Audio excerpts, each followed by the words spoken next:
ഇനി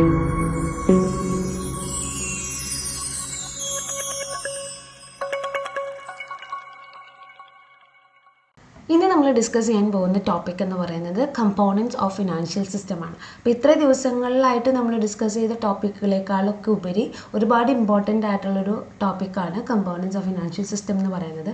തന്നെയല്ല ഒരുപാട് വൈഡ് ആയിട്ടുള്ള ടോപ്പിക്കാണ്. ഇതിനകത്ത് മെയിൻലി 4 കമ്പോണൻറ്റ്സ് ആണ് പറയുന്നത്. 4 കമ്പോണൻറ്റ്സും സെപ്പറേറ്റ് എസ്സേ ചോദിക്കാൻ തക്ക രീതിയിലുള്ള കണ്ടൻറ്റ് അതിനകത്തുണ്ട്. ഓക്കെ, അപ്പോൾ അത്രയും ഇമ്പോർട്ടൻ്റ് ആയിട്ടുള്ളൊരു ടോപ്പിക്കാണ്. അപ്പോൾ ആദ്യമേ തന്നെ എന്തൊക്കെയാണ് കമ്പോണൻറ്റ്സ് ഓഫ് ഫിനാൻഷ്യൽ സിസ്റ്റത്തിൽ ഇൻക്ലൂഡ് ചെയ്തിട്ടുള്ളത് നോക്കാം. First one is financial institution, second one financial market, third one financial instruments and finally financial services. അപ്പം മെയിൻലി 4 കമ്പോണൻറ്റ്സ് ആണ് ഫിനാൻഷ്യൽ സിസ്റ്റത്തിനകത്തുള്ളത്. ഇന്ന് നമ്മൾ ഡിസ്കസ് ചെയ്യാൻ പോകുന്നത് ഫിനാൻഷ്യൽ ഇൻസ്റ്റിറ്റ്യൂഷൻസിനെ പറ്റിയിട്ടാണ്. ഓക്കെ, അപ്പോൾ ആദ്യമേ എന്താണ് ഫിനാൻഷ്യൽ ഇൻസ്റ്റിറ്റ്യൂഷൻ്റെ മീനിങ് എന്താണെന്ന് നമുക്ക് നോക്കാം. These are intermediaries who facilitate the smooth functioning of the financial system. Financial system എന്താണ്, അതിൻ്റെ റോൾ എന്താണ്, ഇമ്പോർട്ടൻസ് എന്താണ്, ഒബ്ജക്റ്റീവ്സും ഫങ്ഷൻസ് എന്തൊക്കെയാണെന്നൊക്കെ നമ്മൾ ഓൾറെഡി ഡിസ്കസ് ചെയ്തിട്ടുണ്ടായിരുന്നു. അപ്പോൾ ഒരു രാജ്യത്തെ സംബന്ധിച്ചിടത്തോളം ഫിനാൻഷ്യൽ സിസ്റ്റം എന്ന് പറയുന്നത് ഒരുപാട് ഇമ്പോർട്ടൻ്റ് ആയിട്ടുള്ള ഒരു കാര്യമാണ്. ഓക്കെ, അപ്പോൾ അതിൻ്റെ ഫെസിലിറ്റി ഇക്കണോമിക് ഡെവലപ്മെൻറ്റിനും അതുപോലെ ഫെസിലിറ്റീസിൻ്റെ ഡെവലപ്മെൻറ്റിനും ഒക്കെ ഏറ്റവും പ്രയോറിറ്റി അല്ലെങ്കിൽ പ്രൈം ഇൻഗ്രീഡിയൻ്റ് എന്ന് വേണമെങ്കിൽ നമുക്ക് പറയാം. അതാണ് എന്തെന്ന് പറയുന്നത് ഫിനാൻഷ്യൽ സിസ്റ്റം എന്ന് പറയുന്നത്. ഓക്കെ, അപ്പോൾ ഫിനാൻഷ്യൽ സിസ്റ്റത്തിൻ്റെ എല്ലാ ഫങ്ഷൻസും സ്മൂത്തായിട്ട് റൺ ചെയ്യുന്നതിന് വേണ്ടിയിട്ട് നമ്മളെ ഹെൽപ്പ് ചെയ്യുന്ന ഇൻ്റർമീഡിയറീസ് ആണ് എന്തെന്ന് പറയുന്നത് ഫിനാൻഷ്യൽ ഇൻസ്റ്റിറ്റ്യൂഷൻസ് എന്ന് പറയുന്നത്. And they provide services to entities എന്ന് പറയുമ്പോൾ ഇൻഡിവിജ്വൽസ് ആവാം, ഇൻസ്റ്റിറ്റ്യൂഷൻസ് ആവാം, ബിസിനസ് ആവാം, ഗവൺമെൻറ് ആവാം. ഇവർക്കെല്ലാം പല രീതിയിൽ പല ആവശ്യങ്ങൾക്ക് ഫണ്ട് റേസ് ചെയ്യേണ്ടതായിട്ട് വരുന്നുണ്ട്. അപ്പോൾ ഇത്തരത്തിൽ ഉള്ള ബിസിനസ് എൻറ്റിറ്റീസിന് അല്ലെങ്കിൽ ഇൻഡിവിജ്വൽസിന് ഗവൺമെൻറ്റ്സിനൊക്കെ ഫണ്ട് റേസ് ചെയ്യുന്നതിന് വേണ്ടിയിട്ട് അതുമായിട്ട് റിലേറ്റ് ചെയ്തിട്ടുള്ള സർവീസസ് പ്രൊവൈഡ് ചെയ്യുക എന്നുള്ളതാണ് നെക്സ്റ്റ് ഒരു ഫങ്ഷനായിട്ട് അല്ലെങ്കിൽ നെക്സ്റ്റ് ഒരു യൂസേജ് ആയിട്ട് പറയുന്നത്. Next point, these are also known as financial intermediaries. Financial ഇൻസ്റ്റിറ്റ്യൂഷൻസിനെ നമുക്ക് എന്തായിട്ടും പറയാം ഫിനാൻഷ്യൽ ഇൻ്റർമീഡിയറീസും എന്ന് നമുക്ക് വേണമെങ്കിൽ പറയാം. കാരണം എന്താണ്, നമുക്ക് ആവശ്യമായിട്ടുള്ള ഫണ്ട് റേസ് ചെയ്യുന്നതിന് വേണ്ടിയിട്ട് നമ്മൾ സഹായിക്കുന്ന ഒരു ഹെൽപ്പിംഗ് ഹാൻഡാണ് ഫിനാൻഷ്യൽ ഇൻസ്റ്റിറ്റ്യൂഷൻസ് എന്ന് പറയുന്നത്. അപ്പോൾ അതുകൊണ്ടാണ് ഫിനാൻഷ്യൽ ഇൻ്റർമീഡിയറീസ് എന്നിവരെ നമ്മൾ വിളിക്കുന്നത്. Next, they mobilize savings and lend them to borrowers in the form of loans and advances. അതായത് സേവിങ്സ് മൊബിലൈസ് ചെയ്യുക, സ്കാറ്റേർഡ് ആയിട്ടുള്ള സേവിങ്സിനെ മൊബിലൈസ് ചെയ്യുക, അത് ആവശ്യമായിട്ടുള്ള ആളുകൾക്ക് എന്ത് ചെയ്യുക, ലെൻഡ് ചെയ്യുക. ഓക്കെ, ബോറോവേഴ്സിന് അത് ലെൻഡ് ചെയ്ത് കൊടുക്കുക, ലോൺസ് ആൻഡ് അഡ്വാൻസസിൻ്റെ ഫോമിൽ അവർക്കത് കൊടുക്കുക. അതാണ് മെയിൻ ഒരു ഡ്യൂട്ടി ആയിട്ട് പറയുന്നത്. Next, the profit is the difference between the interest rate of loans and deposits. അപ്പോൾ എന്തായാലും നമ്മൾ പറഞ്ഞു ഇവിടെ ഒരു അസറ്റ് ലയബിലിറ്റി ട്രാൻസ്ഫോർമേഷനെ പറ്റിയിട്ടൊക്കെ നമ്മൾ ഡിസ്കസ് ചെയ്തിട്ടുണ്ടായിരുന്നു. അസറ്റ്സ് എന്ന് പറയുന്നത് എന്താണ്, ലോൺസ് ആണ്, ലയബിലിറ്റീസ് എന്ന് പറയുന്നത് ഡിപ്പോസിറ്റ്സ് ആണ്. അപ്പോൾ ഡിപ്പോസിറ്റ്സിന് നമ്മൾ ഇൻട്രസ്റ്റ് കൊടുക്കണം, ലോൺസിൽ നിന്ന് നമുക്ക് ഇൻട്രസ്റ്റ് കിട്ടുകയും ചെയ്യും. അപ്പോൾ ആ ലോൺസിൻ്റെയും ഡിപ്പോസിറ്റ്സിൻ്റെയും ഇൻട്രസ്റ്റ് റേറ്റ് അല്ലെങ്കിൽ അതിൽ നിന്ന് കിട്ടുന്ന ഇൻട്രസ്റ്റിൻ്റെ ഡിഫറൻസിനെയാണ് നമ്മൾ എന്തായിട്ട് കൺസിഡർ ചെയ്യുന്നത്, പ്രോഫിറ്റായിട്ട് കൺസിഡർ ചെയ്യുന്നത്. ഓക്കെ, ഇനി നമ്മൾ ഡിസ്കസ് ചെയ്യാൻ പോകുന്നത് ടൈപ്സ് ഓഫ് ഫിനാൻഷ്യൽ ഇൻസ്റ്റിറ്റ്യൂഷൻസ് ആണ്. മെയിൻലി 2 തരത്തിലുള്ള ഫിനാൻഷ്യൽ ഇൻസ്റ്റിറ്റ്യൂഷൻസ് ആണുള്ളത്. ഒന്ന് banking institution and second one is non banking institution. Okay, അപ്പോൾ ഫിനാൻഷ്യൽ ഇൻസ്റ്റിറ്റ്യൂഷൻ തന്നെ 2ആയിട്ട് ഡിവൈഡ് ചെയ്തിട്ടുണ്ട്, banking institution and non banking institutions. അപ്പോൾ ഫസ്റ്റ് തന്നെ നമുക്ക് ബാങ്കിങ് ഇൻസ്റ്റിറ്റ്യൂഷൻസ് എന്താണെന്ന് നോക്കാം. ബാങ്കിങ് ഇൻസ്റ്റിറ്റ്യൂഷൻസും വീണ്ടും അഗെയിൻ 2ആയിട്ട് ക്ലാസിഫൈ ചെയ്തിട്ടുണ്ട്, organised sector and unorganised sector. അപ്പോൾ ആദ്യം നമ്മൾ ഡിസ്കസ് ചെയ്യാൻ പോകുന്നത് ഓർഗനൈസ്ഡ് സെക്ടറാണ്. ഓർഗനൈസ്ഡ് സെക്ടറും അഗെയിൻ 4ആയിട്ട് ക്ലാസിഫൈ ചെയ്തിട്ടുണ്ട്. First one commercial bank, second one cooperative bank, third one regional rural bank that is RRB and finally foreign banks. Okay, അപ്പോൾ financial institutions 2ആയിട്ട് ക്ലാസിഫൈ ചെയ്തിട്ടുണ്ട്, ബാങ്കിങ് ആൻഡ് നോൺ ബാങ്കിങ്. ബാങ്കിങ്ങും again 2ആയിട്ട് classify ചെയ്തിട്ടുണ്ട്, organised and unorganised. ഓർഗനൈസ്ഡിൽ വീണ്ടും 4ആയിട്ട് classify ചെയ്തിരിക്കുന്നു, commercial banks, cooperative banks, regional rural banks and foreign banks. അപ്പോൾ ആദ്യം നമുക്ക് ഇതിനെ പറ്റി ഡിസ്കസ് ചെയ്യാം, അതിനുശേഷം അൺഓർഗനൈസ്ഡ് സെക്ടറിനെ പറ്റിയിട്ട് ഡിസ്കസ് ചെയ്യാം. അപ്പോൾ ആദ്യത്തേതാണ് കൊമേഴ്ഷ്യൽ ബാങ്ക്. എന്താണ് കൊമേഴ്ഷ്യൽ ബാങ്ക് എന്ന് വെച്ചാൽ, a commercial bank is a type of financial institution that accepts deposits, offer account services, makes various loans and offer basic financial product like certificate of deposits and savings account. അതായത് commercial ബാങ്ക്സിൻ്റെ functions ആണ് ഇപ്പോൾ ഈ പറഞ്ഞിട്ടുള്ള കാര്യങ്ങൾ എന്ന് പറയുന്നത്. അവരെന്താ ചെയ്യുന്നത്, ഡെപ്പോസിറ്റ്സ് ആക്സെപ്റ്റ് ചെയ്യും, അക്കൗണ്ട് സർവീസസ് പ്രൊവൈഡ് ചെയ്യുന്നു, മറ്റ് പല വേരിയസ് ലോൺസ് പ്രൊവൈഡ് ചെയ്യുന്നു, അതേപോലെ ഫിനാൻഷ്യൽ പ്രൊഡക്ട്സ് സർവീസസ് അവർ പ്രൊവൈഡ് ചെയ്യുന്നുണ്ട്. എന്തൊക്കെയാണ് ഫിനാൻഷ്യൽ പ്രൊഡക്ട്സ് എന്ന് പറയുന്നത്, certificate of deposit CDs and savings account. ഇത്തരത്തിലുള്ള ഫിനാൻഷ്യൽ സർവീസസ് പ്രൊവൈഡ് ചെയ്യുന്ന ബാങ്ക്സ് ആണ് എന്തെന്ന് പറയുന്നത്, കൊമേഴ്ഷ്യൽ ബാങ്ക്സ് എന്ന് പറയുന്നത്. Okay, and it may be scheduled banks or non scheduled bank. നമുക്കറിയാവുന്ന കാര്യമാണ് ഏതൊക്കെയാണ് ഷെഡ്യൂൾഡ് ബാങ്ക്സ്, എന്തൊക്കെയാണ് നോൺ ഷെഡ്യൂൾഡ് ബാങ്ക്സ്. അപ്പോൾ ഈ കൊമേഴ്ഷ്യൽ ബാങ്ക്സിൽ ഇത് രണ്ടും ഇൻക്ലൂഡഡ് ആണ്. ചിലപ്പോൾ അത് ഷെഡ്യൂൾഡ് ബാങ്ക് ആവാം, അല്ലെങ്കിൽ നോൺ ഷെഡ്യൂൾഡ് ബാങ്ക്സ് ആവാം.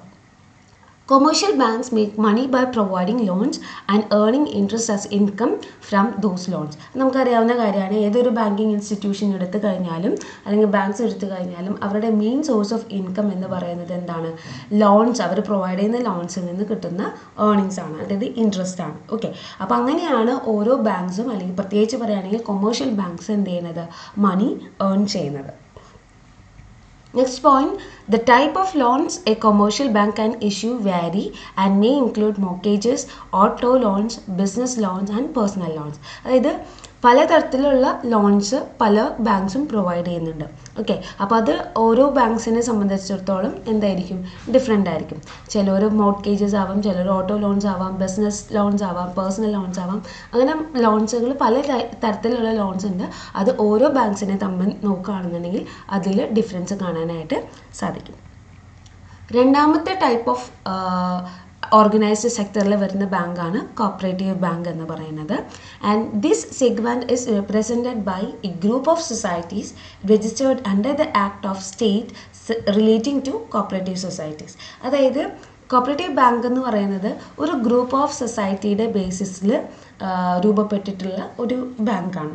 ഓക്കെ, അപ്പോൾ അത് രൂപപ്പെട്ട് വരണമെന്നുണ്ടെങ്കിൽ, അല്ലെങ്കിൽ അതിൻ്റെ പെർഫോമൻസ് ഒക്കെ നടത്തണമെന്നുണ്ടെങ്കിൽ എന്താണ്, it should register under the act of state relating to cooperative societies. അതായത് കോപ്പറേറ്റീവ് സൊസൈറ്റീസ് അല്ലെങ്കിൽ കോപ്പറേറ്റീവ് ബാങ്ക്സിനെ നിലവിൽ കൊണ്ടുവരണമെങ്കിൽ ഓരോ സ്റ്റേറ്റിൻ്റെയും ഒരു കൺട്രി എടുത്തു കഴിഞ്ഞാൽ അല്ലെങ്കിൽ പല സ്റ്റേറ്റ്സ് ഉണ്ടാവും അല്ലേ, ഓരോ സ്റ്റേറ്റ്സിൻ്റെയും ആക്ട് പ്രകാരം അത് രജിസ്റ്റർ ചെയ്തിട്ടുണ്ടായിരിക്കണം. അങ്ങനെ രജിസ്റ്റർ ചെയ്തിട്ടുള്ള ഒരു ഗ്രൂപ്പ് ഓഫ് സൊസൈറ്റിയിൽ നിന്ന് രൂപപ്പെട്ടിട്ടുള്ള ബാങ്കാണ് എന്തെന്ന് പറയുന്നത്, കോപ്പറേറ്റീവ് ബാങ്ക് എന്ന് പറയുന്നത്.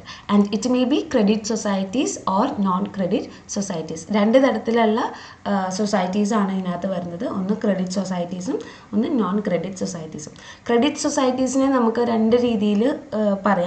ഒന്ന് rural credit societies. Rural credit societies എന്ന് പറയുമ്പോൾ അത് കംപ്ലീറ്റ്ലി അഗ്രികൾച്ചർ പർപ്പസിന് വേണ്ടിയിട്ട് അല്ലെങ്കിൽ അഗ്രികൾച്ചർ റിലേറ്റ് ചെയ്തിട്ടുള്ള ഫിനാൻസ് പ്രൊവൈഡ് ചെയ്യുക അല്ലെങ്കിൽ ഫെസിലിറ്റീസ് പ്രൊവൈഡ് ചെയ്യുക, അതിന് വേണ്ടിയിട്ടുള്ളതാണ്.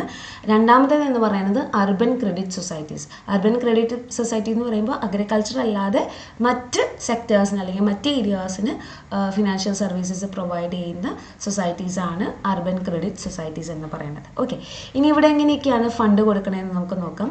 Short and medium term loans are provided by 3 tier system. അപ്പോൾ നമുക്കറിയാം ഷോർട്ട് ആൻഡ് മീഡിയം ടേം ഉണ്ട്, long term services fund provide ചെയ്യുന്ന സർവീസസും കാര്യങ്ങളൊക്കെ ഉണ്ട്. അപ്പോൾ short and medium term loans ഇവിടെ പ്രൊവൈഡ് ചെയ്യുന്നത്, അതായത് കോപ്പറേറ്റീവ് സൊസൈറ്റീസ് പ്രൊവൈഡ് ചെയ്യുന്നത് 3 ടയർ സിസ്റ്റം വഴിയാണ്. ഫസ്റ്റ് വൺ എന്ന് പറയുന്നത് state cooperative bank, second one district cooperative bank or central cooperative bank, and finally primary agriculture credit societies. അപ്പോൾ ഏറ്റവും basic ലെവലിലുള്ളത് പ്രൈമറി അഗ്രികൾച്ചർ ക്രെഡിറ്റ് സൊസൈറ്റീസ് ആണ്. അതിന് തൊട്ട് മുകളിൽ വരുന്നത് ഡിസ്ട്രിക്ട് കോപ്പറേറ്റീവ് ബാങ്ക് ആണ്. അതിന് മുകളിൽ വരുന്നതാണ് സ്റ്റേറ്റ് കോപ്പറേറ്റീവ് ബാങ്ക് എന്ന് പറയുന്നത്. ഇനി ലോങ് ടേം ലോൺസ് ഒക്കെ എങ്ങനെയാണ് പ്രൊവൈഡ് ചെയ്യുന്നത്? They are providing the loans by specialized cooperative society such as land development banks. അപ്പോൾ ലാൻഡ് ഡെവലപ്മെൻറ്റ് ബാങ്ക്സ് പോലുള്ള സൊസൈറ്റീസ്, സ്പെഷ്യലൈസ്ഡ് ആയിട്ടുള്ള കോപ്പറേറ്റീവ് സൊസൈറ്റീസിൻ്റെ ബേസിസിലാണ് മീഡിയം അല്ലെങ്കിൽ ലോങ് ടേം ലോൺസ് ഒക്കെ പ്രൊവൈഡ് ചെയ്യുന്നത്. ഓക്കെ, ഇനി ഈ ലാൻഡ് ഡെവലപ്മെൻറ്റ് ബാങ്ക്സ് നിലവിൽ വരാനായിട്ട് ഒരു മൂവ്മെൻറ്റ് ഉണ്ടായിരുന്നു. അത് സ്റ്റാർട്ട് ചെയ്തിട്ടുള്ളത് 1929 ഓക്കെ, അപ്പോൾ ഇത്രയാണ് കോപ്പറേറ്റീവ് ബാങ്കിനെ പറ്റി പറയാനുള്ളത്. നെക്സ്റ്റ് തേർഡ് ഓർഗനൈസ്ഡ് സെക്ടറിൽ വരുന്നതാണ് എന്ത്, റീജിയണൽ റൂറൽ ബാങ്ക്സ് അല്ലെങ്കിൽ RRB എന്ന് പറയുന്നത്. അപ്പോൾ ആ പേരിൽ തന്നെയുണ്ട് എന്താണ്, റൂറൽ ഏരിയാസിനെ കോൺസെൻട്രേറ്റ് ചെയ്തിട്ടുള്ള സർവീസസ് ആണ് ആര് പ്രൊവൈഡ് ചെയ്യുന്നത്, റീജിയണൽ റൂറൽ ബാങ്ക്സ് പ്രൊവൈഡ് ചെയ്യുന്നത്. നോക്കാം. These were set by state government and the sponsoring cooperative banks with an objective of developing the rural economy. Rural economy development മുൻകൂട്ടി കണ്ടുകൊണ്ട് അല്ലെങ്കിൽ കണ്ടുകൊണ്ട് അവർക്കുള്ള ഫെസിലിറ്റീസ്, ക്രെഡിറ്റ് ഫെസിലിറ്റീസ് ആവാം അല്ലെങ്കിൽ ലോൺസ് ആൻഡ് അഡ്വാൻസസ് ആവാം, അങ്ങനെ അവരുടെ ഡെവലപ്മെൻറ്റിനെ ഫോക്കസ് ചെയ്തുകൊണ്ടുള്ള സർവീസസ് പ്രൊവൈഡ് ചെയ്യുന്ന എന്താ പറയുക, സ്റ്റേറ്റ് ഗവൺമെൻറ്റിൻ്റെ അഥവാ സ്പോൺസേർഡ് ആയിട്ടുള്ള കോപ്പറേറ്റീവ് ബാങ്ക്സിൻ്റെ ഒരു ഒബ്ജക്റ്റീവാണ്, അല്ലെങ്കിൽ അവർ സെറ്റപ്പ് ചെയ്തിട്ടുള്ള ഒരു കൈൻഡ് ഓഫ് ഇൻസ്റ്റിറ്റ്യൂഷനാണ് എന്തെന്ന് പറയുന്നത്, റീജിയണൽ റൂറൽ ബാങ്ക്സ് എന്ന് പറയുന്നത്.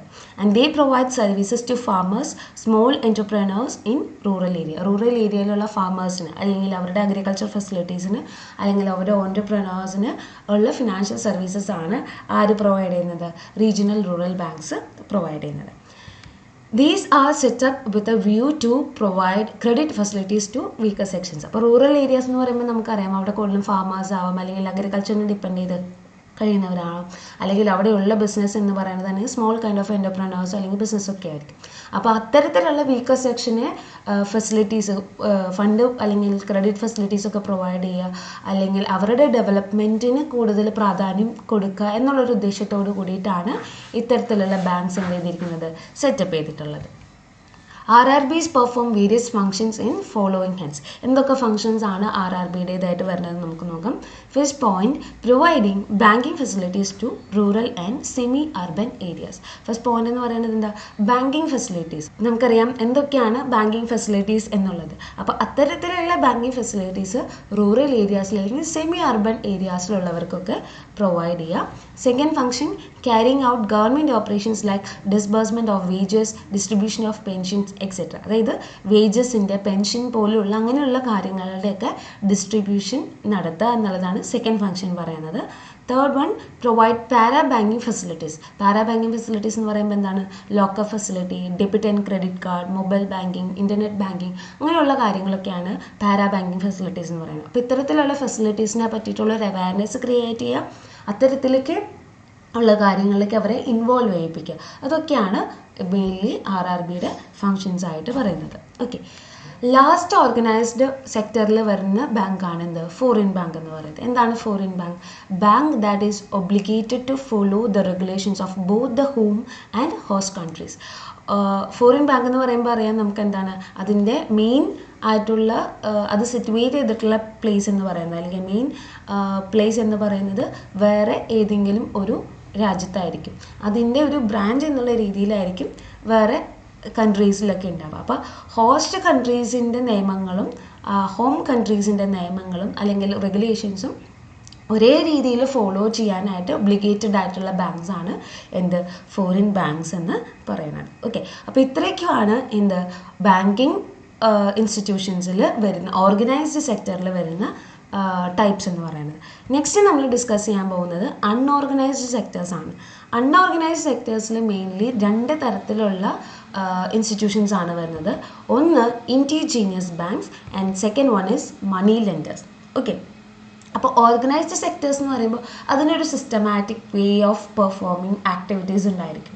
അൺഓർഗനൈസ്ഡ് എന്ന് പറയുമ്പോൾ അങ്ങനെ ആയിരിക്കുന്നില്ല. അതിന് ഏറ്റവും ബെസ്റ്റ് എക്സാമ്പിളാണ് മണി ലെൻഡേഴ്സിൻ്റെ കാര്യം പറഞ്ഞു കഴിഞ്ഞാൽ നിങ്ങൾക്ക് മനസ്സിലാക്കും. അപ്പം നിങ്ങൾ മാടമ്പി എന്നുള്ള ഫിലിം എല്ലാവരും കണ്ടിട്ടുണ്ടാവും അല്ലേ, അതിൽ മോഹൻലാൽ എന്നുള്ളൊരു ക്യാരക്ടർ ചെയ്യുന്നത് ഇത്തരത്തിലുള്ളൊരു മണി ലെൻഡറിൻ്റെ റോളാണ്. ഓക്കെ, അപ്പോൾ എന്താണ് അവിടെയുള്ള ലോക്കൽ ഏരിയാസിലുള്ള ആളുകൾക്ക് എന്ത് പ്രൊവൈഡ് ചെയ്യുക, ഫിനാൻഷ്യൽ സർവീസസ് പ്രൊവൈഡ് ചെയ്യുക. അയാൾ നിശ്ചയിക്കുന്ന റേറ്റ് ഓഫ് ഇൻട്രസ്റ്റും അയാൾ നിശ്ചയിക്കുന്ന സമയപരിധിയും ഒക്കെയാണ് അതിനുള്ളത്. ഓക്കെ, അപ്പോൾ അതാണ് അവിടെ ഒരു അൺഓർഗനൈസ്ഡ് ആയിട്ടുള്ള വേ ഓഫ് ആക്ടിവിറ്റീസ് ആണ് നമുക്ക് കാണാനായിട്ട് പറ്റുക. അപ്പോൾ നമുക്ക് ആദ്യമേ തന്നെ എന്താണ് ഇൻഡിജീനിയസ് ബാങ്ക്സ് എന്ന് നോക്കാം. These are individuals or partnership firms performing the banking functions. അതായത് ഇൻഡിവിജ്വൽസ് ആവാം അല്ലെങ്കിൽ പാർട്ട്ണർഷിപ്പ് ഫേംസ് ആവാം, ഒന്നിലധികം ആൾക്കാർ കൂടിയിട്ടുള്ള ഒരു ഗ്രൂപ്പ് അല്ലെങ്കിൽ ഒരു കൺസേൺ ഒക്കെ ആയിട്ട് ആക്ട് ചെയ്യുന്ന ഒരു കാര്യമായിരിക്കും ഇൻഡിജീനിയസ് ബാങ്ക്സ് എന്ന് പറയുന്നത്. അവർ ബാങ്കിങ് ഫങ്ഷൻസ് പെർഫോം ചെയ്യുന്നത് കൊണ്ടാണ് അവരെന്തെന്ന് വിളിക്കുന്നത് ഇൻഡിജീനിയസ് ബാങ്ക്സ് എന്ന് നമ്മൾ പറയുന്നത്.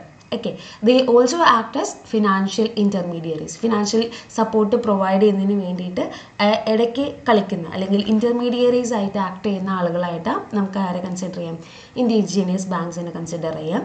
Next, the term indigenous indicate local bankers. Indigenous എന്ന ടേം കൊണ്ട് ഉദ്ദേശിക്കുന്നത് ലോക്കൽ ബാങ്കേഴ്സ് എന്നാണ്. Okay, and according to Indian Central Banking Enquiring Committee, an indigenous banker is an individual or private firm that receiving deposits and lending money. Banking function എന്ന് പറയുന്നത് എന്ത് തന്നെയാണ് receiving deposit lending മണിയാണ്. അപ്പോൾ ഇത്തരത്തിൽ banking function perform ചെയ്യുന്ന individual അല്ലെങ്കിൽ ഒരു പ്രൈവറ്റ് ഫാമിലിയാണ് ഇൻഡിജീനിയസ് ബാങ്കർ എന്ന് നമ്മൾ പറയുന്നത്. അത് ആ ഡെഫിനിഷൻ പ്രൊവൈഡ് ചെയ്തിട്ടുള്ളത് ആരാണ് ഇന്ത്യൻ സെൻട്രൽ ബാങ്കിങ് എൻക്വയറിംഗ് കമ്മിറ്റിയാണ് ഇൻ ദ ഇയർ 1931. ഇനി they provide finance directly to trade and industries and indirectly through money lenders and traders to agriculturists. അതായത് അവർ രണ്ട് രീതിയിലാണ് പറയുന്നത്. ഡയറക്റ്റ്ലി ആയിട്ട് അവർ കൊടുക്കുന്നുണ്ട്. ഡയറക്റ്റ്ലി അവർ കൊടുക്കുന്നത് ആർക്കൊക്കെയാണ് ട്രേഡിനും അതുപോലെ തന്നെ ഇൻഡസ്ട്രീസിനും, ട്രേഡിങ് കൺസേൺസിന് അല്ലെങ്കിൽ ഇൻഡസ്ട്രീസിനാണ് കൊടുക്കുന്നത്. ഇൻഡയറക്റ്റ്ലി അവർ കൊടുക്കുന്നത് മണി ലെൻഡേഴ്സ് വഴി അല്ലെങ്കിൽ അഗ്രികൾച്ചർ ട്രേഡേഴ്സിനൊക്കെ വഴിയാണ് എന്ത് കൊടുക്കുന്നത് ഫിനാൻസ് പ്രൊവൈഡ് ചെയ്യുന്നത്. Okay, lending is conducted on the basis of promissory note or receipts signed by the borrowers. Promissory notes അഥവാ ഏതെങ്കിലും ഒരു ബോറോവേഴ്സ് സൈൻ ചെയ്തിട്ടുള്ള റെസീപ്റ്റ്സിൻ്റെ ഒക്കെ സെക്യൂരിറ്റിയുടെ ബേസിസിലാണ് അവരെന്ത് ചെയ്യുന്നത് ഫണ്ട്സ് അല്ലെങ്കിൽ മണി അവർ ലെൻഡ് ചെയ്യുന്നത്. ഓക്കെ, ഇനി രണ്ടാമത്തെ കാറ്റഗറി എന്ന് പറയുന്നത് മണി ലെൻഡേഴ്സ് ആണ്. എന്താണ് മണി ലെൻഡേഴ്സ്?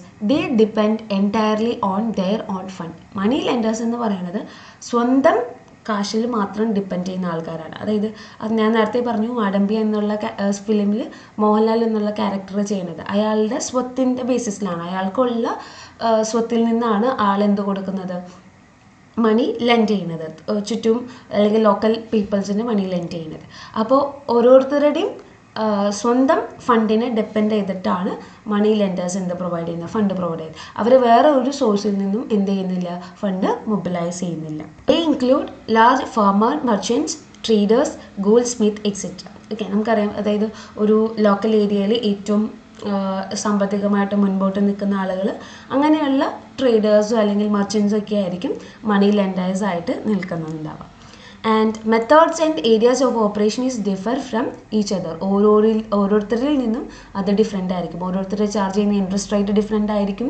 അതേപോലെ തന്നെ അതിൻ്റെ റിട്ടേൺ സിസ്റ്റം ഡിഫറെൻ്റ് ആയിരിക്കും. മോഡ് ഓഫ് ഓപ്പറേഷൻസ് ഒക്കെ ഡിഫറെൻ്റ് ആയിരിക്കും. അതിന് ഫീച്ചേഴ്സ് എന്തൊക്കെയാണെന്ന് നോക്കാം. First point, funds are their own funds. Already നമ്മൾ പറഞ്ഞുകൊണ്ട് സ്വന്തം ഫണ്ടിൽ നിന്നാണ് അല്ലെങ്കിൽ സ്വന്തം സ്വത്തിൽ നിന്നാണ് അസറ്റ്സിൽ നിന്നാണ് അവരെന്ത് പ്രൊവൈഡ് ചെയ്യുന്നത് ഫണ്ട് പ്രൊവൈഡ് ചെയ്യുന്നത്. Second, clients are the weaker sections in the society. ആ പർട്ടിക്കുലർ സൊസൈറ്റിയിൽ അയാൾ ഇൻക്ലൂഡ് ചെയ്തിട്ടുള്ള സൊസൈറ്റിയിലുള്ള വീക്കർ സെക്ഷൻസ് ആണ് അയാളുടെ ക്ലയൻറ്റ്സ് എന്ന് പറയുന്നത്. And charges high rate of interest. അതായത് അവരൊരു മോണോപോളി എൻജോയ് ചെയ്യുന്നുണ്ട്. കാരണം എന്താ ആ ഏരിയയിൽ അവർക്കാണ് അത്തരത്തിലുള്ള ഫെസിലിറ്റീസ് അല്ലെങ്കിൽ ഫണ്ട് പ്രൊവൈഡ് ചെയ്യാൻ പറ്റുന്നവരുള്ളൂ.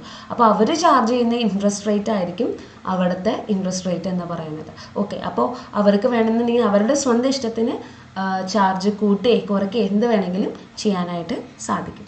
Next, operations are unregulated. നമ്മൾ പറഞ്ഞു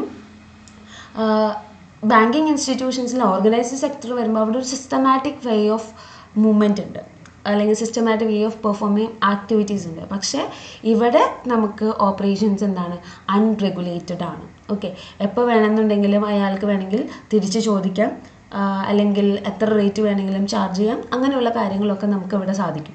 ഓക്കെ, അതുകൊണ്ടാണ് ഓപ്പറേഷൻസ് അൺറെഗുലേറ്റഡ് ആണെന്ന് പറയുന്നത്. Next point, it enjoys monopoly in there areas. Already ഞാൻ പറഞ്ഞ കാര്യമാണ്. മോണോപോളി എന്ന് പറയുമ്പോൾ എന്താ അയാൾ തന്നെയാണ് എല്ലാം ഡിറ്റർമൈൻ ചെയ്യുന്നത്. അയാൾക്കൊരു എന്താ പറയുക ഒരു സുപ്രീം പവറാണ് അവിടെ വരുന്നത്. അപ്പോൾ ഇത്രയാണ് ഫീച്ചേഴ്സ് ഓഫ് മണി ലെൻഡേഴ്സ് എന്ന് പറയുന്നത്. ഓക്കെ, അപ്പോൾ നമ്മൾ ഇത്രയും നേരം പഠിച്ച കാര്യങ്ങളെന്ന് പറയുന്നത് ബാങ്കിങ് ഇൻസ്റ്റിറ്റ്യൂഷൻസിൽ വരുന്ന രണ്ട് ക്ലാസിഫിക്കേഷൻസ് ആണ്. അതായത് രണ്ട് ക്ലാസിഫിക്കേഷൻസ് എന്ന് പറയുമ്പോൾ ഒന്ന് ഓർഗനൈസ്ഡ് സെക്ടറും രണ്ടാമത്തേത് അൺഓർഗനൈസ്ഡ് സെക്ടറും. ഓർഗനൈസ്ഡ് സെക്ടറിനെ തന്നെ നമ്മൾ നാലായിട്ട് ക്ലാസിഫൈ ചെയ്തു: commercial bank, cooperative bank, regional rural bank and foreign bank. Unorganised സെക്ടറിനെ രണ്ട് രീതിയിലാണ് ക്ലാസിഫൈ ചെയ്തിട്ടുള്ളത്, indigenous banks and money lenders. Okay, അപ്പോൾ ഇത്രയും കാര്യങ്ങൾ എക്സ്പ്ലെയിൻ ചെയ്തത് ക്ലിയർ ആയിട്ട് മനസ്സിലായിട്ടുണ്ടെന്ന് വിചാരിക്കുന്നു. ഇനി നമ്മൾ നോൺ ബാങ്കിങ് ഇൻസ്റ്റിറ്റ്യൂഷൻസിനെ പറ്റിയിട്ടാണ് ഡിസ്കസ് ചെയ്യാൻ പോകുന്നത്. അപ്പോൾ ഫിനാൻഷ്യൽ ഇൻസ്റ്റിറ്റ്യൂഷൻസ് രണ്ട് രീതിയിലുണ്ടെന്ന് പറഞ്ഞു അല്ലേ, banking institution, non banking institution. Banking ഇൻസ്റ്റിറ്റ്യൂഷനിൽ തന്നെ ഇത്രയധികം കാര്യങ്ങൾക്ക് നമ്മൾക്ക് പഠിക്കേണ്ടതായിട്ട് വരുന്നുണ്ട്. നെക്സ്റ്റ് നോൺ ബാങ്കിങ് ഇൻസ്റ്റിറ്റ്യൂഷൻസ് ആണ്. എന്തൊക്കെയാണ് നോൺ ബാങ്കിങ് ഇൻസ്റ്റിറ്റ്യൂഷൻസ് നമുക്ക് നോക്കാം. ഓക്കെ, അപ്പോൾ നോൺ ബാങ്കിങ് ഇൻസ്റ്റിറ്റ്യൂഷനും ഈ പറഞ്ഞ പോലെ തന്നെ രണ്ട് ക്ലാസിഫിക്കേഷൻ ആണുള്ളത്, organised financial institution and unorganised financial institution. Organised എന്ന് പറയുമ്പോൾ എന്തായിരിക്കും, അതിനൊരു സിസ്റ്റമാറ്റിക് വേ ഉണ്ടായിരിക്കും. അൺഓർഗനൈസ്ഡ് എന്ന് പറയുമ്പോൾ ഈ പറഞ്ഞ പോലെ തന്നെ ഒരു സിസ്റ്റമാറ്റിക് ഓർഡർ ഒന്നും അതിനുണ്ടായിരിക്കില്ല. അപ്പോൾ എഗെയിൻ നമുക്ക് നോക്കാം ഓർഗനൈസ്ഡ് ഫിനാൻഷ്യൽ ഇൻസ്റ്റിറ്റ്യൂഷൻസ് എന്തൊക്കെയാണെന്നുള്ളത്. രണ്ട് രീതിയിലുള്ള ക്ലാസിഫിക്കേഷൻസ് ആണ് വരുന്നത്. ഒന്ന് ഡെവലപ്മെൻറ്റ് ഫിനാൻഷ്യൽ ഇൻസ്റ്റിറ്റ്യൂഷൻ, രണ്ടാമത്തത് ഇൻവെസ്റ്റ്മെൻറ്റ് ഇൻസ്റ്റിറ്റ്യൂഷൻ. ആ പേരിൽ നിന്ന് തന്നെ ക്ലിയർ ആണ്, ഡെവലപ്മെൻറ്റ് ഫിനാൻഷ്യൽ ഇൻസ്റ്റിറ്റ്യൂഷൻ എന്ന് പറയുമ്പോൾ കംപ്ലീറ്റ് ഡെവലപ്മെൻറ്റ് ആക്ടിവിറ്റീസിനെ പ്രൊമോട്ട് ചെയ്യുന്ന അല്ലെങ്കിൽ ഫെസിലിറ്റേറ്റ് ചെയ്യുന്ന ഫങ്ഷൻസ് ആണ് നടക്കുന്നത്. ഇൻവെസ്റ്റ്മെൻറ്റ് ഇൻസ്റ്റിറ്റ്യൂഷൻ എന്ന് പറയുമ്പോൾ സേവിങ്സിന് അല്ലെങ്കിൽ ഇൻവെസ്റ്റ്മെൻറ്റിന് കൂടുതൽ ഫെസിലിറ്റേറ്റ് ചെയ്യുന്ന കാര്യങ്ങളാണ് ഇൻവെസ്റ്റ്മെൻറ്റ് ഇൻസ്റ്റിറ്റ്യൂഷൻസ് ചെയ്യുന്നത്. ഓക്കെ, അപ്പം നമുക്ക് ആദ്യമേ തന്നെ എന്താണ് ഡെവലപ്മെൻറ്റ് ഫിനാൻഷ്യൽ ഇൻസ്റ്റിറ്റ്യൂഷൻ നോക്കാം. They provide medium and long-term finance to the corporate and industrial sectors. Medium അഥവാ ലോങ് ടേം ഫിനാൻഷ്യൽ സർവീസസ് അല്ലെങ്കിൽ ഫിനാൻഷ്യൽ അസിസ്റ്റൻസ് കോർപ്പറേറ്റിന് അല്ലെങ്കിൽ ഇൻഡസ്ട്രിയൽ സെക്ടേഴ്സിന് പ്രൊവൈഡ് ചെയ്യുന്നതാണ് ആര്, ഡെവലപ്മെൻറ്റ് ഫിനാൻഷ്യൽ ഇൻസ്റ്റിറ്റ്യൂഷൻ. എന്തിനു വേണ്ടിയിട്ടാണ്, അവരുടെ ഡെവലപ്മെൻറ്റ്സിന് വേണ്ടിയിട്ട്. ഇൻഡസ്ട്രിയൽ സെക്ടേഴ്സിൻ്റെ അല്ലെങ്കിൽ കോർപ്പറേറ്റ് സെക്ടറിൻ്റെ ഒക്കെ ഡെവലപ്മെൻറ്റ്സിന് വേണ്ടിയിട്ട് ഫണ്ട് പ്രൊവൈഡ് ചെയ്യുക, അതാണ് അവരുടെ മെയിൻ ഫംഗ്ഷൻ എന്ന് പറയുന്നത്. And it take up the promotional activities four economic development of the country. ഒരു രാജ്യത്തിൻ്റെ എക്കണോമിക് ഡെവലപ്മെൻറ്റിന് വേണ്ടിയിട്ടുള്ള ആക്ടിവിറ്റീസാണ് ഇവരെന്ത് ചെയ്യുന്നത്. ഇനി നമ്മൾ കാണാൻ പോകുന്നത് നാഷണൽ ലെവലിൽ അതേപോലെ സ്റ്റേറ്റ് ലെവലിൽ അഗ്രികൾച്ചർ സെക്ടറിലൊക്കെ വരുന്ന ഡെവലപ്മെൻറ്റ് ഫിനാൻഷ്യൽ ഇൻസ്റ്റിറ്റ്യൂഷൻസ് ഏതൊക്കെയാണെന്നുള്ളതാണ്. നാഷണൽ ലെവലിൽ വരുന്നത് IDBI, IFCI, IIBI and IRDC. State ലെവലിൽ SFC and SIDC. Agriculture development ഏരിയാസിൽ വരുന്നതാണ് NABARD ആൻഡ് LDBS. ഓക്കെ, ഇനി നെക്സ്റ്റ് നമ്മൾ ഡിസ്കസ് ചെയ്യാൻ പോകുന്നത് ഇൻവെസ്റ്റ്മെൻറ്റ് ഇൻസ്റ്റിറ്റ്യൂഷൻസ് ആണ്. അതായത് ഓർഗനൈസ്ഡ് ഫിനാൻഷ്യൽ ഇൻസ്റ്റിറ്റ്യൂഷൻസിൽ വരുന്ന രണ്ടാമത്തെ കാറ്റഗറിയാണ് ഇൻവെസ്റ്റ്മെൻറ്റ് ഇൻസ്റ്റിറ്റ്യൂഷൻസ്. അപ്പോൾ എന്താണ് investment institution? They mobilises savings of public at large through various schemes and invest these fund in corporate and government securities. അതായത് പബ്ലിക്കിൽ നിന്ന് മൊബിലൈസ് ചെയ്യാൻ പറ്റുന്ന സേവിങ്സിനെല്ലാത്തിനെയും മൊബിലൈസ് ചെയ്ത്, അതായത് പല സ്കീംസിൽ കൂടെ വേരിയസ് സ്കീംസിൽ കൂടെ മൊബിലൈസ് ചെയ്ത് അത് എവിടെ ഇൻവെസ്റ്റ് ചെയ്യുക, കോർപ്പറേറ്റ് അഥവാ ഗവൺമെൻറ് സെക്യൂരിറ്റീസിൽ ഇൻവെസ്റ്റ് ചെയ്യുക. അതാണ് ഇൻവെസ്റ്റ്മെൻറ്റ് ഇൻസ്റ്റിറ്റ്യൂഷൻസ് ചെയ്യുന്ന കാര്യമെന്ന് പറയുന്നത്. ഓക്കെ, അപ്പോൾ ഓർഗനൈസ്ഡ് സെക്ടർ അല്ലെങ്കിൽ ഓർഗനൈസ്ഡ് ഫിനാൻഷ്യൽ ഇൻസ്റ്റിറ്റ്യൂഷനിലെ രണ്ട് കാര്യങ്ങൾ എന്തൊക്കെയാണ് നമ്മൾ കണ്ടു, ഡെവലപ്മെൻറ്റ് ഇൻസ്റ്റിറ്റ്യൂഷൻസും ഇൻവെസ്റ്റ്മെൻറ്റ് ഇൻസ്റ്റിറ്റ്യൂഷൻസും. നെക്സ്റ്റ് നമ്മൾ ഡിസ്കസ് ചെയ്യാൻ പോകുന്നത് അൺഓർഗനൈസ്ഡ് ഫിനാൻഷ്യൽ ഇൻസ്റ്റിറ്റ്യൂഷൻസ് എന്താണെന്നുള്ളതാണ്. It include number of non banking financial companies providing whole range of financial services. അതായത് ഇവിടെ നമ്മൾ മണി ലെൻഡേഴ്സിൻ്റെ കാര്യങ്ങളൊക്കെ പറഞ്ഞ പോലെ തന്നെ അവർ ഒരു രീതിയിൽ നോക്കുകയാണെങ്കിൽ ബാങ്കാണ്. ഓക്കെ, അതായത് ബാങ്കിങ് സർവീസസ് അല്ലെങ്കിൽ ഫിനാൻഷ്യൽ സർവീസസ് പ്രൊവൈഡ് ചെയ്യുന്ന കമ്പനീസാണ് എന്തെന്ന് പറയുന്നത് അൺഓർഗനൈസ്ഡ് ഫിനാൻഷ്യൽ ഇൻസ്റ്റിറ്റ്യൂഷൻ. അവരെ നമുക്ക് കംപ്ലീറ്റ് ബാങ്ക് എന്ന് വിളിക്കാൻ പറ്റില്ല, എന്നാൽ ബാങ്ക്സിൻ്റെ ഫങ്ഷൻസ് അല്ലെങ്കിൽ ഫെസിലിറ്റീസും ഒക്കെ കാര്യങ്ങൾ അവർ പ്രൊവൈഡ് ചെയ്യുന്നുണ്ടേ. ഓക്കെ, അപ്പോൾ അത്തരത്തിലുള്ള ഫിനാൻഷ്യൽ ഇൻസ്റ്റിറ്റ്യൂഷൻസ് ആണ് അൺഓർഗനൈസ്ഡ് ഫിനാൻഷ്യൽ ഇൻസ്റ്റിറ്റ്യൂഷൻസിൽ വരുന്നത്. Okay, non banking financial companies providing the whole range of financial service. എല്ലാ രീതിയിലുള്ള ഫിനാൻഷ്യൽ സർവീസസും ഇവർ പ്രൊവൈഡ് ചെയ്യുന്നുണ്ട്. And this include hire purchase, consumer financing companies, housing finance, leasing companies, etc. അപ്പോൾ നമ്മൾ ഈ ഹയർ പർച്ചേസൊക്കെ നമ്മൾ ഓൾറെഡി നമ്മൾ പഠിച്ചിട്ടുള്ള കാര്യങ്ങളാണ് ഫിനാൻഷ്യൽ അക്കൗണ്ടിങ്ങിലൊക്കെ. അപ്പോൾ അത്തരത്തിലുള്ള സർവീസസ് പ്രൊവൈഡ് ചെയ്യുന്നതാണ് ആരെന്ന് പറയുന്നത് അൺഓർഗനൈസ്ഡ് ഫിനാൻഷ്യൽ ഇൻസ്റ്റിറ്റ്യൂഷൻ എന്ന് പറയാം. ഓക്കെ, അപ്പോൾ ഇതുവഴി നമ്മൾ ബാങ്കിങ് ഈ ഫിനാൻഷ്യൽ ഇൻസ്റ്റിറ്റ്യൂഷൻ എന്നുള്ള ടോപ്പിക്ക് ഇവിടെ തീരുകയാണ്. ഓക്കെ, ഇത്രയധികം കാര്യങ്ങൾ നമുക്ക് എന്തിൽ പഠിക്കാനുണ്ട്, ഫിനാൻഷ്യൽ ഇൻസ്റ്റിറ്റ്യൂഷൻ എന്നുള്ളൊരു ടേമിനകത്ത് പഠിക്കാനുണ്ട്. ഓക്കെ, അപ്പോൾ ഓർഗനൈസ്ഡ് സെക്ടർ അൺഓർഗനൈസ്ഡ് സെക്ടർ എന്തൊക്കെയാണെന്ന് കണ്ട് നമ്മളൊന്ന് ജസ്റ്റ് ഒന്ന് സമ്മറൈസ് ചെയ്യാണ്. നോൺ ബാങ്കിങ് ഇൻസ്റ്റിറ്റ്യൂഷൻസിലെ രണ്ട് ക്ലാസിഫിക്കേഷൻസ് ആണ് വന്നത്, ഓർഗനൈസ്ഡ് ഫിനാൻഷ്യൽ ഇൻസ്റ്റിറ്റ്യൂഷനും അൺഓർഗനൈസ്ഡ് ഫിനാൻഷ്യൽ ഇൻസ്റ്റിറ്റ്യൂഷൻ. ഓർഗനൈസ്ഡിന് മാത്രം രണ്ടായിട്ട് ക്ലാസിഫൈ ചെയ്തിട്ടുണ്ട്, development development financial institution which completely focus on the development of the country or economic development of a country. And next one is investment institutions. Investment institution എന്ന് പറയുന്നത് focus ചെയ്യുന്നത് mobilizing the savings from the public and investing it into corporate or government securities. അതാണ് investment institution എന്ന് പറയുന്നത്. Unorganised financial institution എന്ന് പറയുമ്പോൾ എന്താണ്? Non banking ആയിട്ടുള്ള ഫിനാൻഷ്യൽ ഇൻസ്റ്റിറ്റ്യൂഷൻസ് ആണ് which provides the world financial services. എല്ലാ രീതിയിലുള്ള ഫിനാൻഷ്യൽ സർവീസസും പ്രൊവൈഡ് ചെയ്യുന്ന നോൺ ബാങ്കിങ് ഫിനാൻഷ്യൽ ഇൻസ്റ്റിറ്റ്യൂഷൻസ് ആണ് അൺഓർഗനൈസ്ഡ് ഫിനാൻഷ്യൽ ഇൻസ്റ്റിറ്റ്യൂഷൻസിനകത്ത് വരുന്നത്. ഓക്കെ, അപ്പോൾ ഇത്രയാണ് എന്ത് ഫിനാൻഷ്യൽ ഇൻസ്റ്റിറ്റ്യൂഷൻ, ഏറ്റവും ആദ്യത്തെ കമ്പോണൻ്റ് ആയിട്ടുള്ള ഫിനാൻഷ്യൽ സിസ്റ്റത്തിൻ്റെ ഏറ്റവും ആദ്യത്തെ കമ്പോണൻ്റ് ആയിട്ടുള്ള ഫിനാൻഷ്യൽ ഇൻസ്റ്റിറ്റ്യൂഷൻസിൽ വരുന്നത്. Okay, thank you.